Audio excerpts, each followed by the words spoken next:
Welcome to Automotive Control in Bristol. We've got another Volkswagen Transporter t6.1.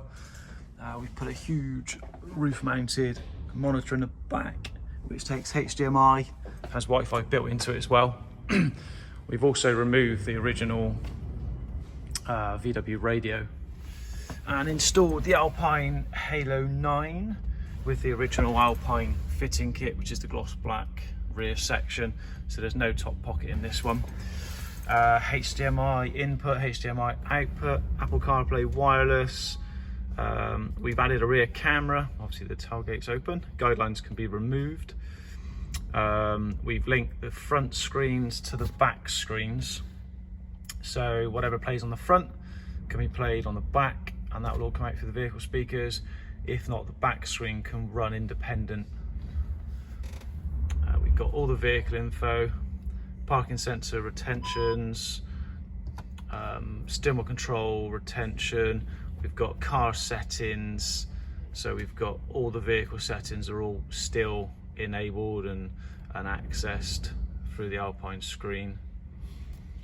We've also added in some rear speakers for the rear passengers.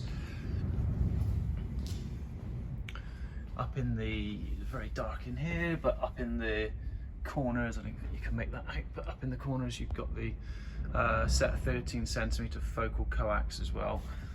Yeah, there you go, you can see that's currently playing YouTube, so we've linked it up to a Wi-Fi dongle, and the back screen's playing YouTube, and the front screen's on the main Alpine menu or doing something different like the Apple CarPlay, Google Maps, etc. Yeah, so this is all fitted up in our workshop in Avonmouth in Bristol. This sort of job is more or less a whole day's work, just over. We've also wired this system up so the front screen can come on without the key. So we've got a little switch just here. If we flick the switch on, we can take the key out the ignition and it keeps the Alpine screen unit on. This is now running through the leisure battery, so there's no drain on the engine battery. And exactly the same as the rear screen, we've got that on a separate switch, so the rear screen can be wired up and used independently, directly powered from the leisure battery, not the engine battery.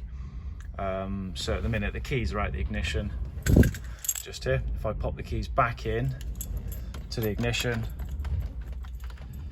turn the ignition on, and then turn my leisure battery switch off. Now we're back to the key only, so take ignition off, key out, and then the unit will actually turn off. If I wanted to bring it back on while we're parked up, leisure battery switch flicked, and then the Alpine will boot itself up and we can use it directly, feed in solely from the leisure battery on the vehicle and not draining the engine battery. Thanks very much for watching.